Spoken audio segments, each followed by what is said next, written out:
Alright जी, बिस्मिल्लाहिर्रहमानिर्रहीम। आज जो हम लोगों ने टॉपिक कवर करना है अपनी A2 बायोलॉजी का, वो एक्सक्रीशन है।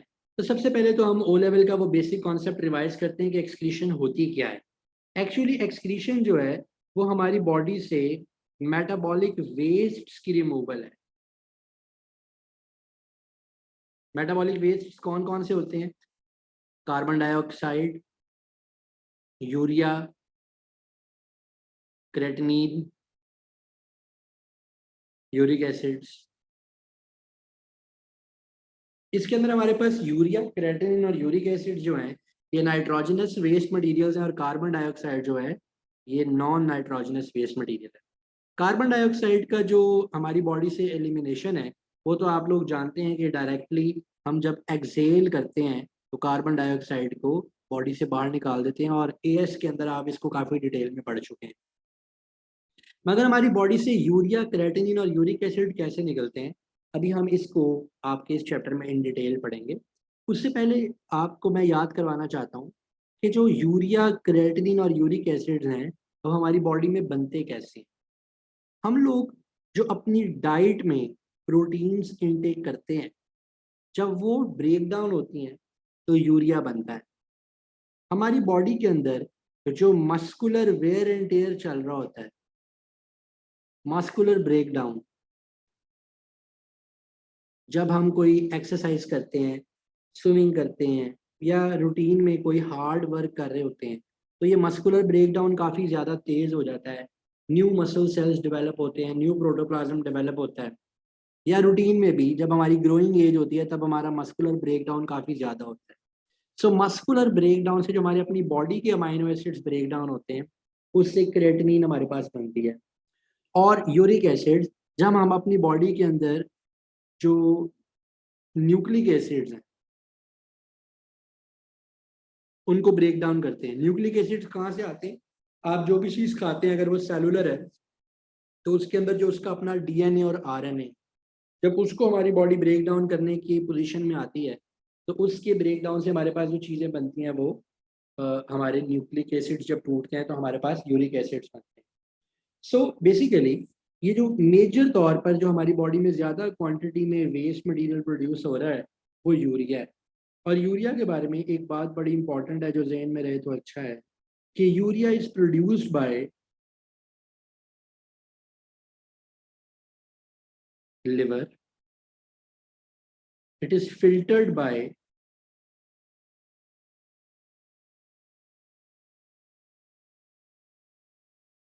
Kidneys, and it is carried by blood plasma. Blood plasma इसको कैरी करता है, लिवर इसको प्रोड्यूस करता है, और किडनी इसको फिल्टर करके बॉडी से बाहर निकालता है। अब हमारे पास दो बातें होती हैं।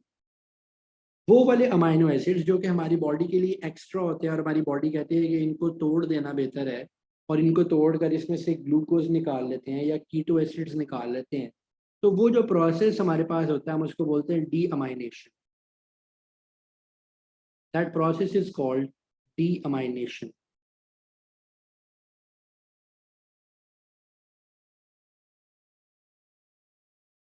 डी अमाइनेशन, अगर हम अपनी कैपेसिटी से या अपनी ज़रूरत से ज़्यादा प्रोटीन इनटेक कर लें, तो हमारे पास एक्स्ट्रा जो प्रोटीन है वो स्टोर नहीं हो सकती। जो हमारे पास एक्सेस प्रोटीन है,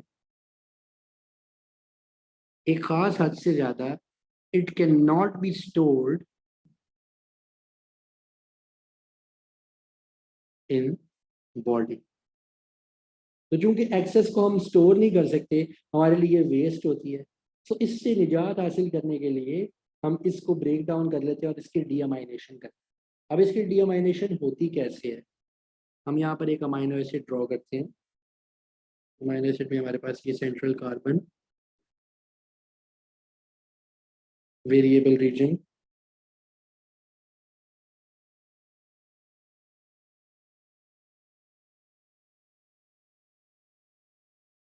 जब ये अमाइनो एसिड टूटता है तो हमारे पास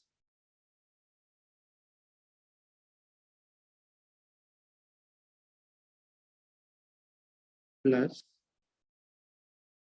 अमोनिया निकलती है NH3। यहाँ पर हमें क्या ऐड करना पड़ता है, H2O, पानी ऐड करना पड़ता है, राइट। अब ये जो हमारे पास अमोनिया आई है ये इतनी टॉक्सिक होती है कि एज इट इज हमारी बॉडी के अंदर नहीं रह सकती। सो ये वाली जो अमोनिया है NH3, इसके साथ हमारी बॉडी की ही प्रोड्यूस की हुई कार्बन डाइऑक्साइड मिलती है और कार्बन डाइऑक्साइड और अमोनिया मिलकर यूरिया बना देते हैं, विच इज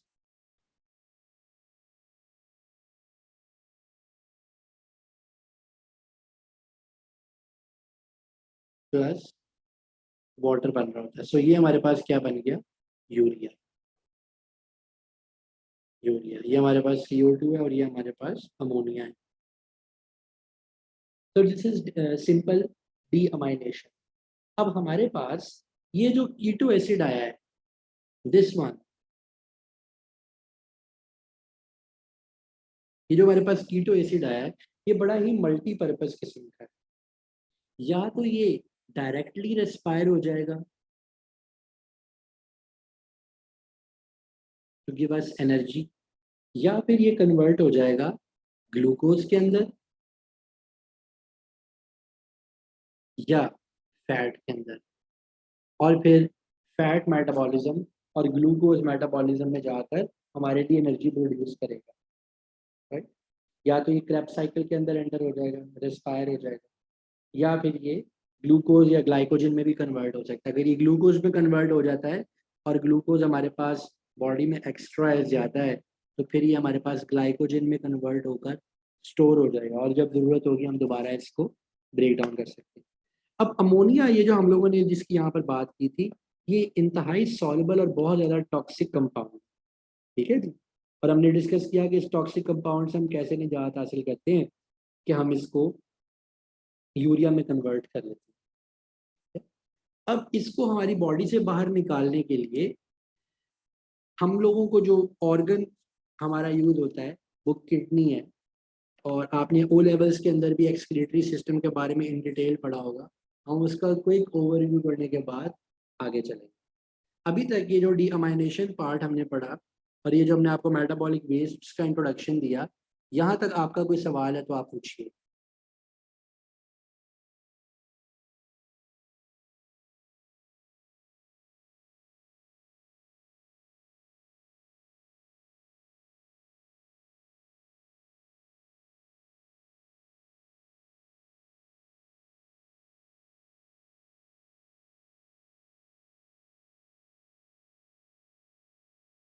जी बेटे, आपको मेरी आवाज़ आ रही है? मैंने आपसे पूछा अगर यहाँ तक आपका कोई क्वेश्चन है तो आप पूछिए, फिर हम आगे चलते हैं। हाँ नहीं, एक नहीं सर। जी, ऑलराइट।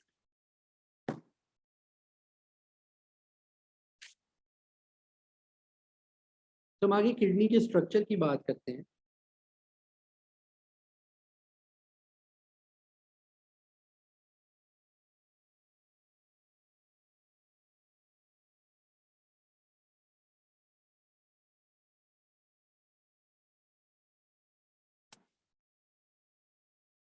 किडनी के स्ट्रक्चर में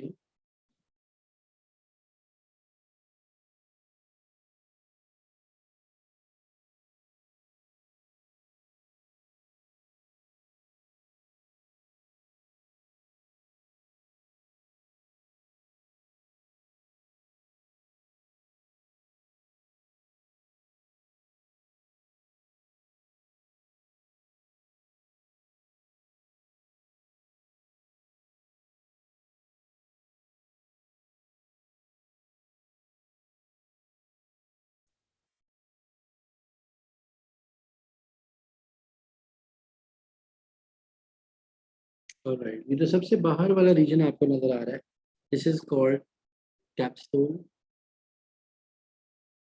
के बाद ये वाला जो रीजन है, दिस इज कॉल्ड कॉर्टेक्स। अब चूंकि ये किडनी है और किडनी के साथ आपको पता है कि जो वर्ड यूज होता है दैट इज रीनल, तो ये बाहर वाला रीनल कैप्सूल, उसके बाद रीनल कॉर्टेक्स, उसके बाद ये जो अंदर वाला पार्ट है, दिस इज रीनल मेड्यूला। ठीक है, अब ये रीनल कॉर्टेक्स और रीनल मेड्यूला तो हमने बना लिया। यहाँ पर हम लोगों को बनानी होगी एक अदद वेन,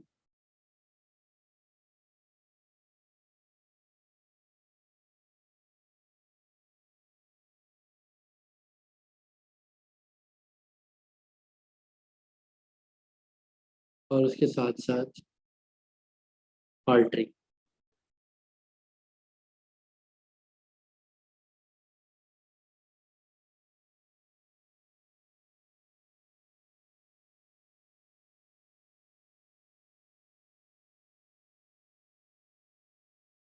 ठीक है जी, ये हमारे पास आगे रीनल आर्टरी, और ये हमारे पास आगे रीनल वेन। और ये आगे जाकर आर्टरी जिस वेजल को कनेक्ट कर रही होती है, जो हमारे पास ऊपर से नीचे वाली डायरेक्शन में जा रहा होता है, बाल बच्चे इसको रीनल आर्टरी बोल देते हैं। एक्चुअली ये रीनल आर्टरी नहीं है, ये अयोर्टा है।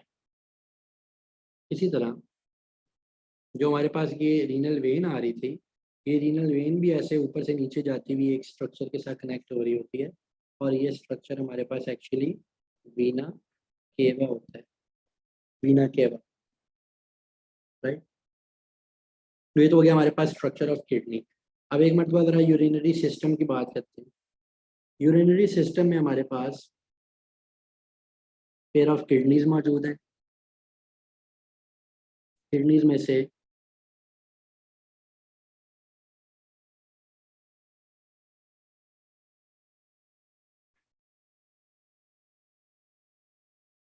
लाइक दिस, ठीक है जी। तो ये हमारे पास आ गई किडनी, ये आ गया हमारे पास यूरेटर।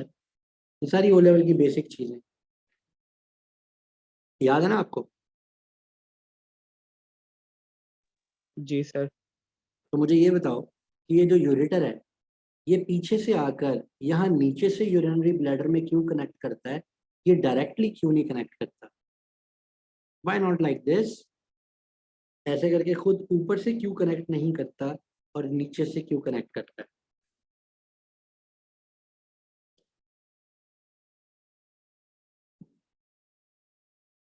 सर ताकि शायद प्रेशर कम हो।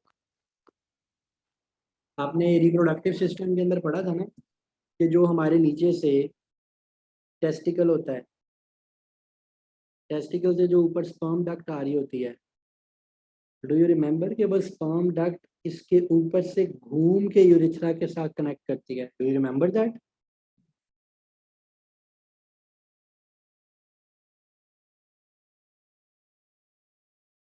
याद है,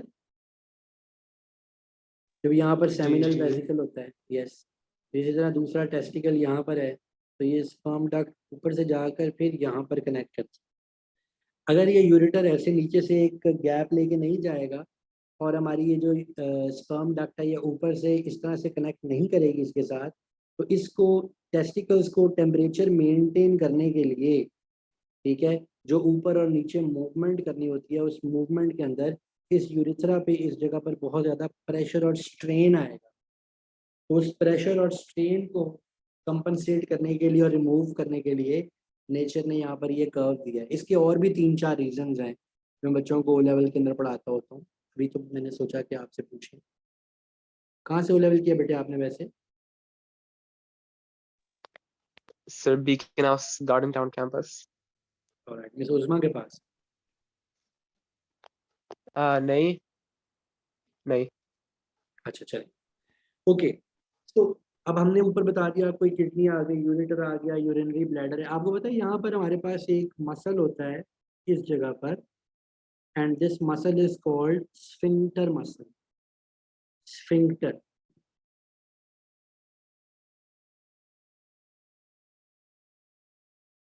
ये जो स्फिंक्टर मसल है ये हर वक्त कॉन्ट्रैक्टेड रहता है, और जब ये रिलैक्स होता है तो इसके अंदर से जो यूरिन है वो यूरिथ्रा से पास आउट हो जाता है। ठीक है जी। तो ये हमारे पास हमारा यूरिनरी सिस्टम आ गया। अब स्ट्रक्चर ऑफ किडनी पढ़ने के बाद हम लोग आगे मूव करेंगे स्ट्रक्चर ऑफ नेफ्रॉन के ऊपर, क्योंकि स्ट्रक्चर ऑफ नेफ्रॉन से फिर आगे ऑनवर्ड हमें इन डिटेल पता चलेगा कि हमारी अल्ट्रा फिल्ट्रेशन और सिलेक्टिव रीअब्जॉर्प्शन कैसे होती है. So now we have to study about structure of nephron.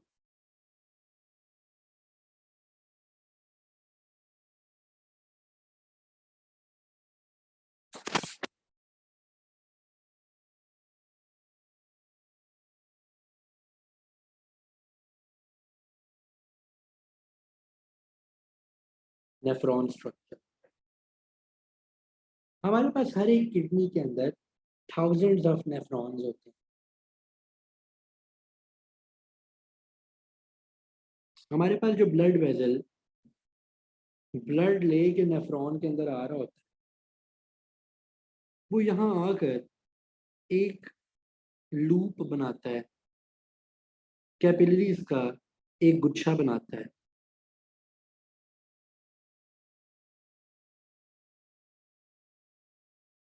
जिसके आने वाले पार्ट का ल्यूमेन ब्रॉड होता है और जो पार्ट इसको लीव कर रहा है, बाहर जा रहा है, उसका ल्यूमेन नैरो होता है. अब ये वाला जो पार्ट है ये कहाँ से आ रहा है? It is coming from renal artery, from renal artery, renal artery. अभी आने वाले पार्ट को हम बोलते हैं एफरेंट आर्टरियोल. और बेटे एफरेंट आर्टरियोल कहते हुए मैं थोड़ा सा स्ट्रेस इसलिए दे रहा हूँ क्योंकि मैं चाहता हूँ कि आप इस ए वर्ड के ऊपर गौर करें. और जो आर्टरियोल इसको लीव करके जा रहा है उसको हम बोलते हैं ई से इफरेंट आर्टरियोल.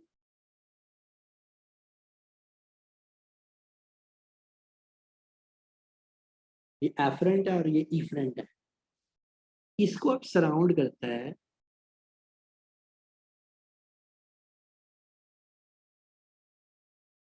जो part that is called Bowman's capsule.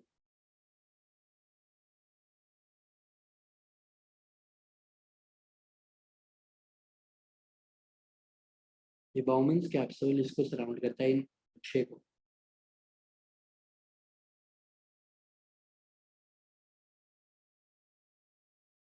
Like this. ये वाला जो पार्ट जो इसको सराउंड कर रहा है this is called Bowman's capsule.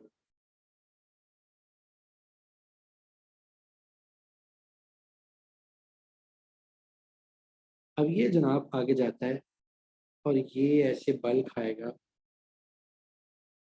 और फिर ऐसे नीचे मूव करता है.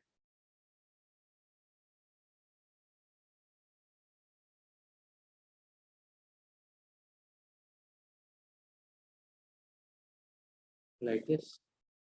अब ये जो आपको कॉन्वोल्यूशन सी नजर आ रही है, जो आपको एक एक समझ लें कि एक घूम घुमैया नजर आ रहा है, this is called convoluted tubule. और चूंकि ये पहले है इसलिए हम इसको बोलते हैं proximal convoluted tubule. Proximal convoluted tubule. अब यहाँ पर हमारे पास डिवीजन बनेगी. ये जो मैं डॉटेड लाइन लगा रहा हूँ, ये डॉटेड लाइन अलग कर रही है. अलग किस चीज़ को कर रही है? दो पार्ट्स को. जो ऊपर वाला पार्ट आपको यहाँ पर नजर आ रहा है ये रीनल कॉर्टेक्स का पार्ट है. जो ऊपर वाला पार्ट आपको नजर आ रहा है यहाँ पर ये रीनल कॉर्टेक्स का पार्ट है. और जो इससे नीचे वाला पार्ट है ये रीनल मेड्यूला का पार्ट है. ऊपर वाला रीनल कॉर्टेक्स, नीचे वाला रीनल. अभी आपको इसके बारे में और क्लैरिटी आएगी, अभी आप फिक्र न कीजिएगा. एक पार्ट यहाँ से नीचे जाएगा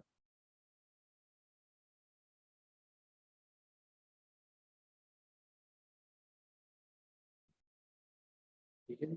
यहाँ पर आगे बिल्कुल ही नैरो हो जाता है. ये बड़ा केयरफुली मैं इसको ड्रॉ करने की कोशिश कर रहा हूँ.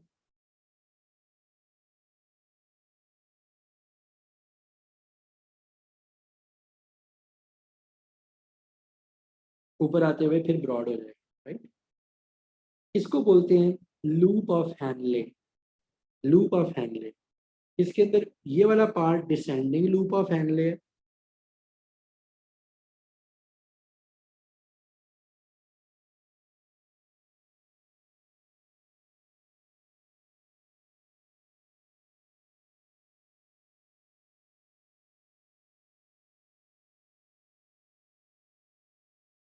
ठीक है जी, और ये वाला पार्ट असेंडिंग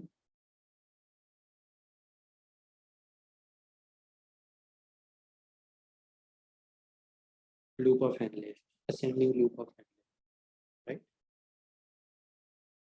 इसी तरह यहाँ ऊपर जब हम इसको ऊपर लेके आते हैं, असेंडिंग का मतलब ऊपर जाने वाला, डिसेंडिंग का मतलब नीचे जाने वाला।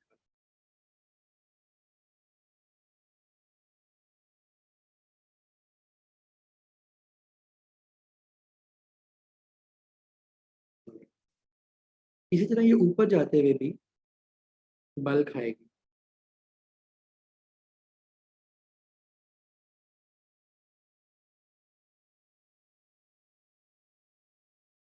ठीक है, बिल्कुल इसी तरह जिस तरह ये पहले बल खा रही थी। ये एग्जैक्टली ऐसे नहीं होता, बट हम थोड़ा बहुत क्लोज बनाने की कोशिश करते हैं।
ठीक है जी, पहले वाला जो पार्ट था that was proximal convoluted tubule, और ये जो दूसरे वाला पार्ट है दिस इज डिस्टल। बायोलॉजी में जो बाद में आने वाली चीज होती है इसको डिस्टल, और जो पहले वाली होती है इसको प्रॉक्सिमल बोलते हैं।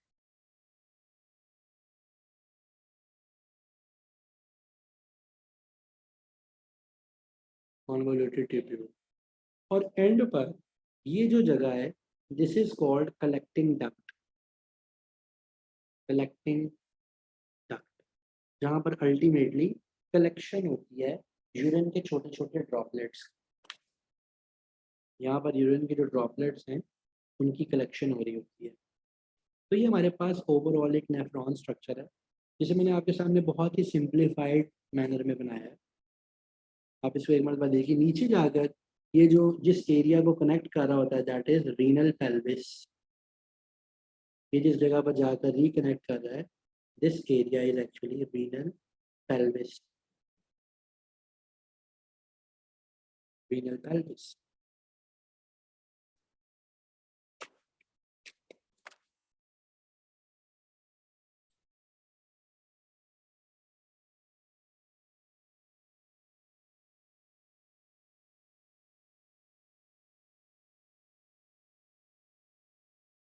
तो अभी तक आपको ये पता चल गया कि हमारे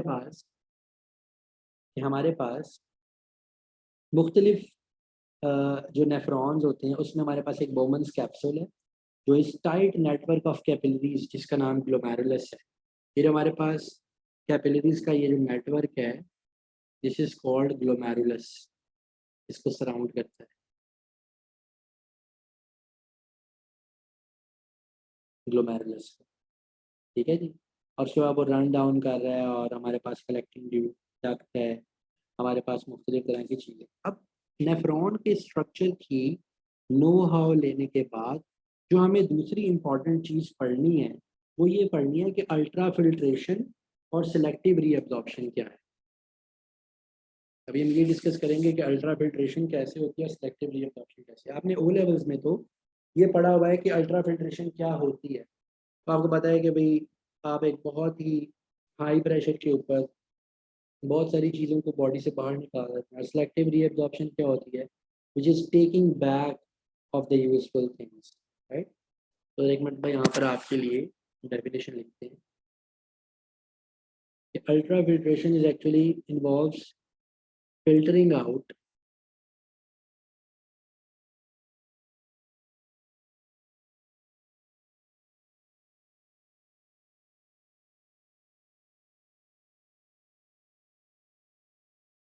small molecules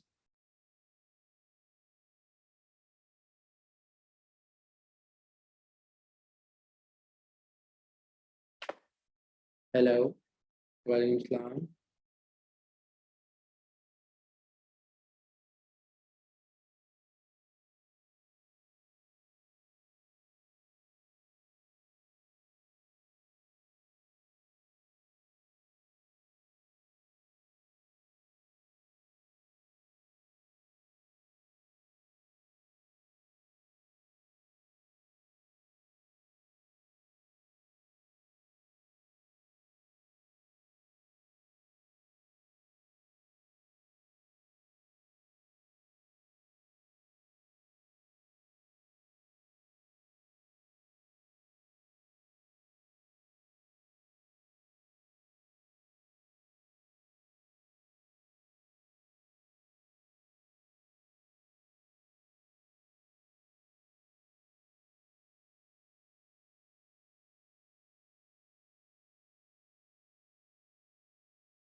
अच्छा जी, अल्ट्राफिल्ट्रेशन तो ये हो गई, ठीक है। अब दूसरा जो सिलेक्टिव रीअब्जॉर्प्शन क्या है,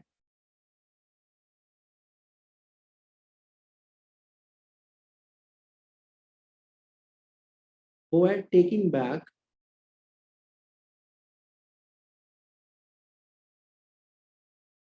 क्या चीज टेकिंग है, any useful molecule from the fluid in the nephron, any useful molecules back into blood।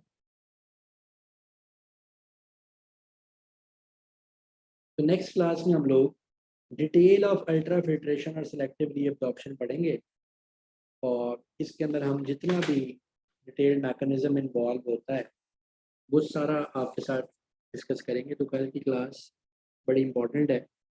इसके बाद आपको इन डेप्थ एंड डिटेल पूरे का पूरा इनसाइट मिलेगा कि किस तरह से हमारी बॉडी में एक्चुअली अल्ट्राफिल्ट्रेशन और सिलेक्टिव रीअब्जॉर्प्शन होती है। तो अभी तक आपका कोई सवाल है तो आप पूछिए। नहीं सर। आपको समझ आई अभी तक हम लोग